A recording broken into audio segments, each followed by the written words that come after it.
Beautiful souls, Thokozani, Makhosi, Kamaku, Sanbonani. Today I just quickly want to do a video following a comment that I received on the dynamics of a child born out of wedlock or born of rape. I did that video on my series where I was talking about the dynamics of the child born out of wedlock. But because the video was mostly in Zulu, so there was a request that it would be good if I'm aware to if the person understood what was being said. So then I thought, let me just come and do the actual video of sharing the dynamics or the information, the dynamics about a child born of rape.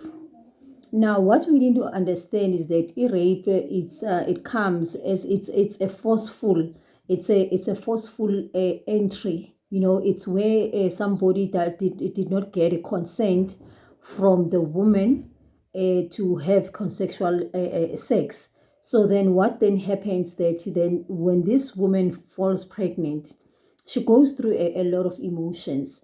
And when we talk about a lot of emotions, she goes through certain things. For an example, for somebody who's been raped and find out that they are pregnant, definitely they're not going to be happy about that pregnancy.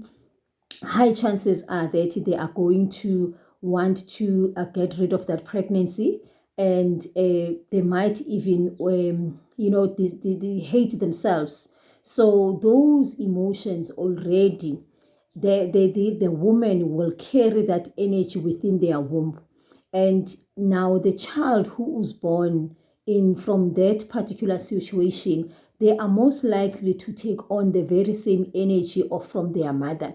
Because remember, on that 9-10 months they spend the time within their mother's womb, and they exchange foods, nutrients, and energy and everything when they are in the mother's womb. So whatever the mother is going through, the child will also experience it. So what then happens is that this child, when they are born already carrying certain energy. So it's not only them, all of us actually. Hence, I always say that people, it's very important for them to understand or to know how were they feeling when they were pregnant, how was what were the mother going through when they were pregnant. I've made many other examples, especially in that particular series. So now I want to, in this one I'm just going through somebody who was then born of rape.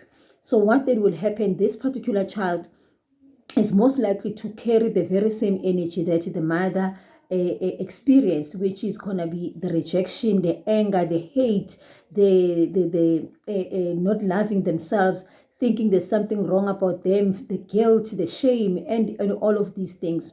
So what then happens is that when this child is born, they are then, because this is something that they are, most of the time they're not even conscious that this is what happened to your mother.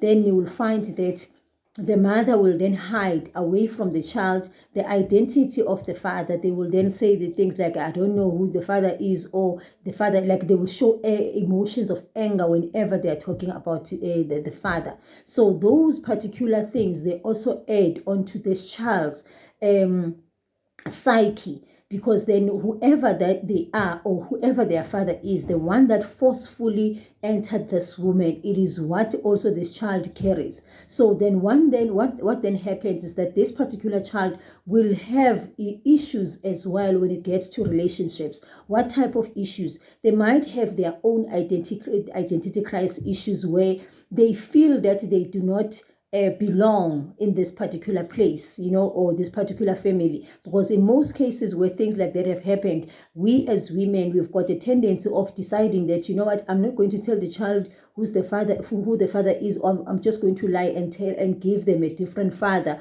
Or maybe I get married to this person, then this person will raise this child as if it's theirs, and then when this thing comes out, then become aggressive and angry and all of that. But it will this being part of this, what then happens with this child? The child will find themselves as they are growing as an adult, even worse, when they get to relationships where they find that they also attract the women that feel that they are never enough. If they are a woman, they will also attract the men that will forcefully, that will take advantage of them, because this is the energy that they are carrying. Hence, it's important that when a child is born in these type of situations, just like when a child is born out of wedlock, they've got to be a cleansing that needs to happen. Now, before you ask me with what cleansing, what type of cleansing must happen, or how must this cleansing happen, remember, I am talking from my perspective as a person that is one African, but I'm also a Zulu. So I will speak from that perspective, that one of the things that you can do if you are a person that has born out of the situation, then what you do, then your mother was supposed to have done this cleansing for you. They, as a parent, they need to do this cleansing, because if that doesn't happen, you'll find that you'll go around carrying this energy of when constantly being attacked, or constantly being things being forced on you, even when you don't want those things, and then people will be like taking advantage of you and threatening you and all sorts of things. So you'll find that you constantly attract those type of things. So now what you need to do, if the cleansing didn't happen, because which is most likely that it will not happen, because this thing they hide, so it will be good for you to get, as a child, go and get the herbs that in isiZulu we call them ihlas, that will help cleanse your aura. So you go and do that. You also, if you are a mother and you want to cleanse this off your child and you are honest, then you also need to do a local sort of a ritual that is coupled with a ceremony where you will slaughter a certain type of chickens. Those are the ones that I don't know what is it called in English, but those type of chickens.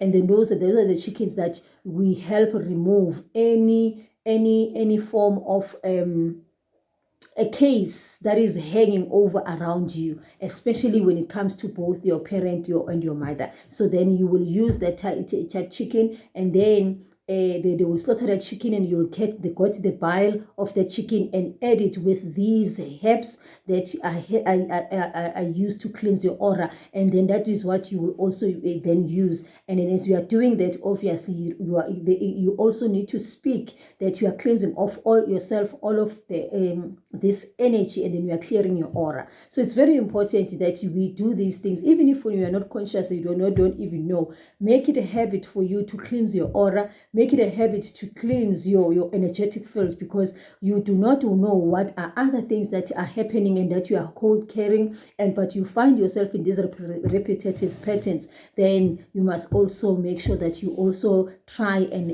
help yourself in that manner. So yeah, I will leave it leave it here. If you've got any questions, then feel free to connect with me. And if you if you just feel free to connect with me, and then let's take this discussion further. But those are the similar type of things that you need to do. And as I've said, just as a person, you don't need to wait until you are in those situations. You need to get to a habit of using cleansing your body, cleansing your physicality, cleansing your mental body, you're cleansing your etheric body, and that is you cleansing using the different herbs that are available. So you can always do that. So yeah, thank you so much. Remember to remember to subscribe, remember to comment and share, because so that I can also be encouraged to do more of these videos, because believe you me, I have completely forgotten about YouTube. Sorry about that, guys. Terrible sorry, but I will be doing my best coming there going forward to mend that relationship of ours. Thank you much love. Bye-bye.